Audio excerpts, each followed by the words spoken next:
and you do have things like Jason, Corki, and Nami, but if this Mundo Aurora in the middle of the map just doesn't have tempo, and if this top side from Renekton, Jarvan, Ahri, and with play a little bit safer for the next few minutes, actually dipping in to refresh some vision for himself, as it is NIP. This 2v2 would have been really going to be up to Hoya, who is kind of the lone player with a significant gold lead on the side of NIP.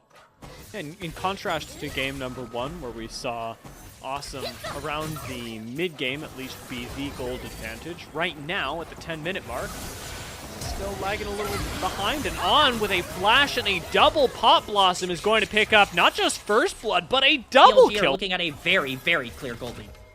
And for those of you who may not have taken stock, Awesome and Zhuo did both die with Flash up in that scenario, which is going to be really important around the next Dragon should they want to contest it. But that contest is happening right now as On does go low, but a Cataclysm lands onto Guan, who instantly gets taken down. The focus from BLG, unavoidable. On will be answered back as KR fakes getting out over the wall, but will be spotted out by sweepers and chased down in the jungle. First charm not going to land onto him, as Awesome is actually here to help him out. Maybe KR gets out of this. Maybe it's just a 1-for-1, but Knight says no, flashing over the wall to take down KR. Another charm landing. This should be the end of the play for BLG. You would think, but Awesome's so far forward.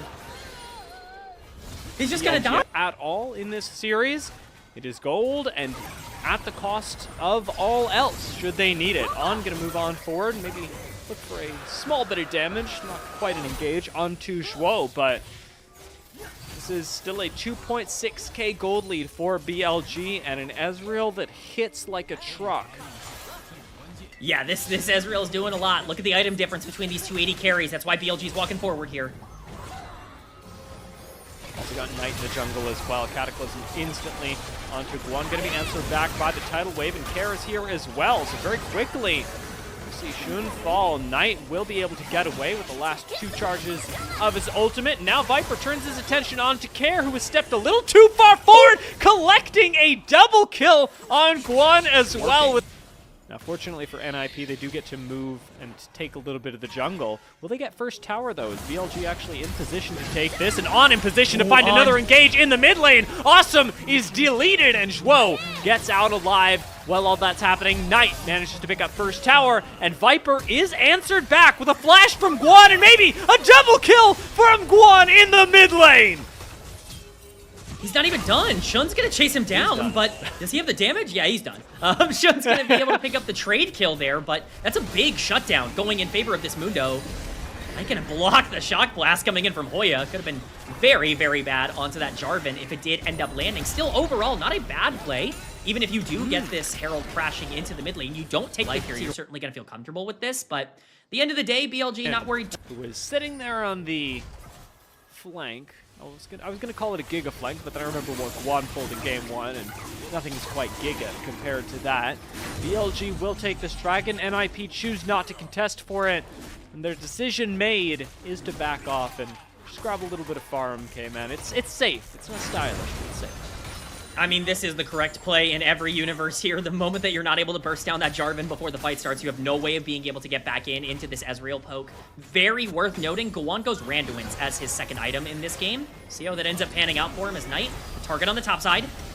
Likely going to be taken out as well. Pretty squishy on Ahri. Last auto will land, and it'll be Hoya that collects the kill. Bot side, however, things do not go NIP's way as KR will be taken out as well. Both mid laners falling, both mid laners going to be back at around the same time, but crucially, Hoya, with a little bit of alone time, is going to get himself some gold on the top side and could look for more, as a dive is possible, and I say that as Bin teleports up to the top side, and suddenly it is not.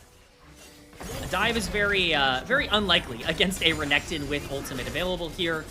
It's actually Bin who's going to look to play aggressive, even with them in range. He's going for it. Flashed forward. And Shun's here as well, which I suppose just denies any answer from NIP. That is a dead Jace. Out as Guan will be frontlining once again, moving right on forward on top of BLG. Hasn't taken too much damage just yet, but NIP don't want to give up on this engagement. BLG appear to be saying, why? Why are you pushing this so hard? We still have Viper, who is still a monster, and now a teleport flank as well. Moving on forward. He's going to collect 2 in his Pop Blossom, turning that into kills for BLG as Hoya melts in front of Viper. Care and Guan are running away through the jungle. Guan, to his credit, alive. But not much more to be said for him as Knight moves forward onto Care. Not a care in the world, and Viper now should be able to collect the kill and will do so. Okay, shifting his way forward. Guan does get out. He's trying to reach his 3rd item, but look at the inventory of Viper on the other side. He's a full item up. That means free 2nd Dragon here for BLG. LPL kill leaderboard. He's having a fantastic game on the Renekton despite going down early. Ends up picking up that kill on the top side, and he's going to continue to be a big problem. Care's back.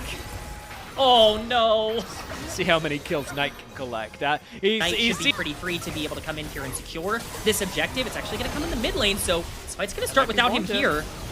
Guan wants to get into the pit and is going to be denied that with the Pop Blossom. Doesn't actually CC Mundo, but it sets up for everyone else too. Guan eating a lot of damage, and the rest of his team's not having too much fun either. Shun still in the front line, still very much alive on this drive, and with a flash to secure a double knock-up. They'll turn that quickly into a double kill for Viper, a double kill for Shun, and an ace for BLG. The Baron, a foregone conclusion now for the squad.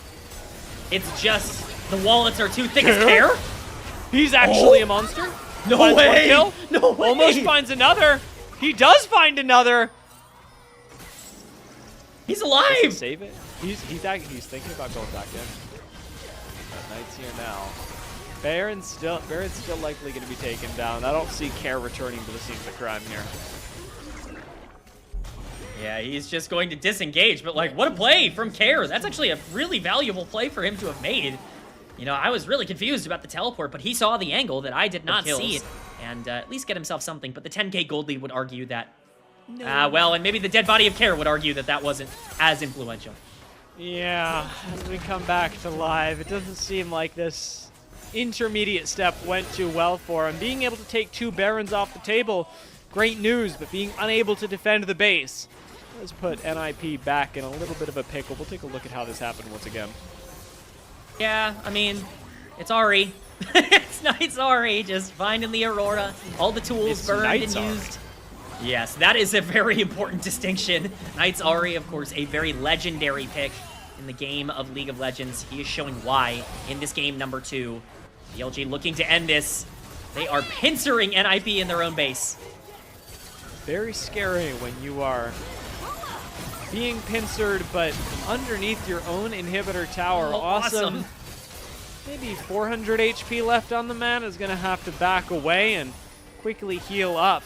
Unfortunately, that will not be quick enough to defend mid lane inhibitor tower, and unlikely to be inhibitor either, as remember, BLG still have all of this poke from Ezreal backing them up. They will end up starting to back away, and On decides that's simply not happening. That is another kill going the way of BLG as Viper sits untouched in the back line. Awesome tries to back away, but Knight moves in and assassinates him. Now looks for Zhuo. Ahri is unstoppable, and Knight picks up a double, makes it a triple, and turns that into a game-winning moment for BLG. Bilibili Gaming dominate 2 games in this series. They're 1 away from punching their ticket to upper bracket round 2, and they do so in, let's just say, exciting.